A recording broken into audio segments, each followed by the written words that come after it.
Bonjour à tous et bienvenue chez Coaching Déco. Je m'appelle Jessica et aujourd'hui je vais vous donner mes 5 astuces pour réussir une déco Hygge en été. C'est parti. Alors aujourd'hui c'est une vidéo pour Madeleine qui m'a demandé comment réaliser une déco Hygge en été. Donc elle habite en Guyane mais elle adore ce style et ça reviendra un petit peu à faire une déco cocooning comme tu l'as dit en été. Donc on va voir comment on peut réaliser tout ça ensemble. Si ce n'est pas encore fait, abonnez-vous et déclenchez la petite sonnette pour être au courant de toutes les vidéos et comme ça vous deviendrez vite un as de la déco. Et puis si vous aussi vous avez des questions, surtout n'hésitez pas à me les poser dans les commentaires et je me ferai un plaisir de vous répondre. Allez, c'est parti avec les conseils. Alors mon premier conseil c'est tout simplement d'utiliser du bois, donc pas n'importe quel bois. Donc oui, on peut utiliser du bois brut, mais il risquerait d'être un petit peu trop chaleureux pour l'été. Donc on va plutôt préférer du bois blanchi, donc simplement patiné pour venir voilà, lui donner un côté assez rustre et quand même assez lumineux et ce sera beaucoup moins chaleureux pour l'été que du bois brut. Bien sûr, si tu préfères le bois brut, il n'y a pas de souci, tu peux l'utiliser, mais si tu trouves que le tout est trop chaleureux, un petit peu trop étouffant avec les grosses chaleurs, et ben à ce moment-là, blanchis-le et tu verras, ce sera beaucoup plus lumineux et beaucoup plus aéré pour la saison chaude. Mon deuxième conseil, c'est simplement d'utiliser beaucoup de lanternes et de bougies. Alors tu vas me dire, oui, mais il fait déjà assez chaud, j'ai pas forcément envie de mettre des bougies dans toutes les pièces.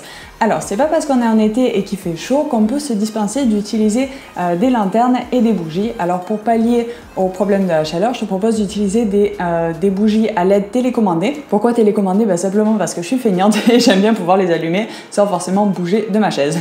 Donc ça c'est plutôt cool, t'es pas obligé de les prendre avec une télécommande, mais moi je trouve que c'est beaucoup plus pratique. Et sans la télécommande, on se retrouve à les regarder éteintes et c'est beaucoup plus tristouné parce qu'on a la flemme d'aller se lever.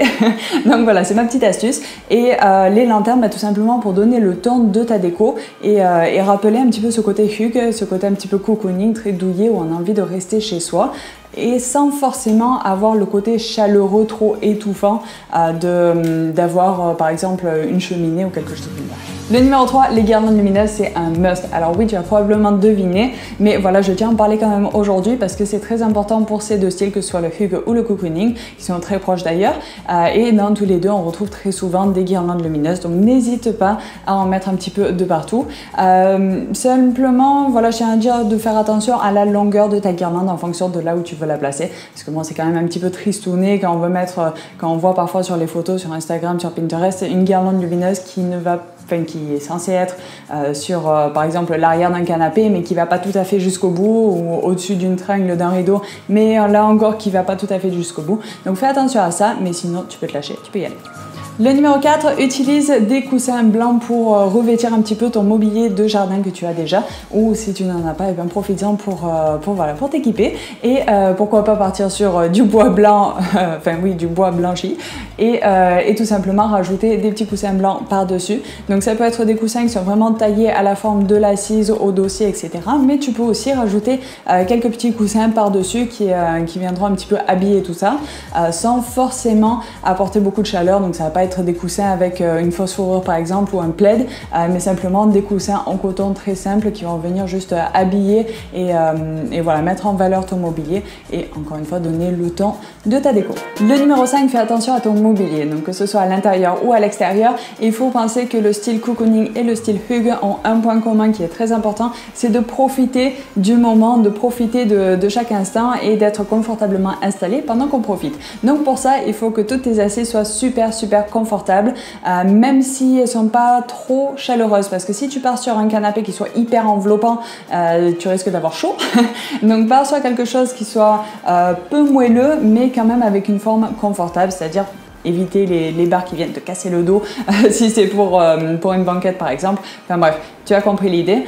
Aussi, pense à l'adapter à l'esprit Hygge un petit peu. Donc, c'est-à-dire qu'on va venir observer les différentes habitudes et on va venir donner envie de profiter de chaque instant. Donc, par exemple, si tu aimes bien lire, pourquoi pas t'offrir une petite méridienne à côté de la fenêtre pour t'inviter à venir lire confortablement installé, encore une fois, et en même temps profiter un petit peu de la vue. Enfin, vraiment, voilà, prendre le temps de réaliser ton activité dans de bonnes conditions et voilà, confortablement installé. Donc pour ça, si je prends l'exemple de la méridienne. Si tu pars sur une méridienne, pense quand même à rajouter quelques petits coussins très clairs pour venir encore une fois projeter un petit peu plus de lumière et éclaircir un petit peu tout ça pour éviter de tomber dans le côté étouffant. Donc je te propose quand même de partir plutôt sur du lin et du coton pour rester dans des matières qui soient assez fraîches.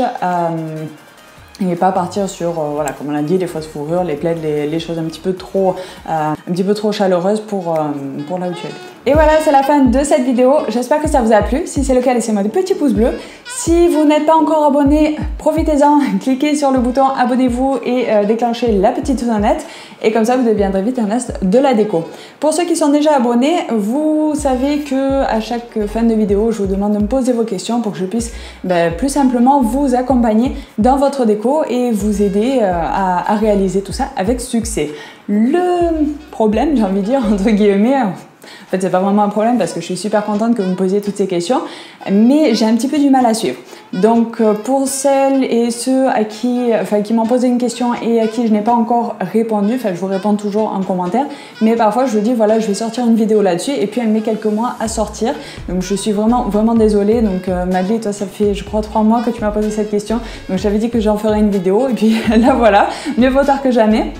Mais malheureusement, voilà, ça fait quand même 3 mois que tu attends, moi ça me dérange beaucoup. Et pour pallier à ça, j'ai décidé de sortir 2 vidéos par semaine au lieu d'une. Alors qu'est-ce que ça va être cette deuxième vidéo? Simplement, on va consacrer tous les jeudis à répondre à vos questions. Voilà. Donc dites-moi dans les commentaires ce que vous pensez de cette idée, si vous êtes super excité ou si vous en foutez un petit peu. Donc dites-moi tout, on est là pour être honnête, pour être franc et pour parler librement dans les commentaires. Donc vraiment j'aimerais avoir votre avis là-dessus. Moi en tout cas je pense que c'est un super truc, mais voilà, je voulais avoir votre avis aussi, donc dites-moi tout ça. Voilà, pensez à aller voir le site, c'est www.coachingdeco.org si c'est pas encore fait. Et puis comme ça vous découvrirez aussi le côté un petit peu blog, article, tout ça de cette petite communauté de déco. Voilà, pensez à bien analyser avant de foncer tête baissée. Je vous dis à très vite pour une nouvelle vidéo. Bye bye.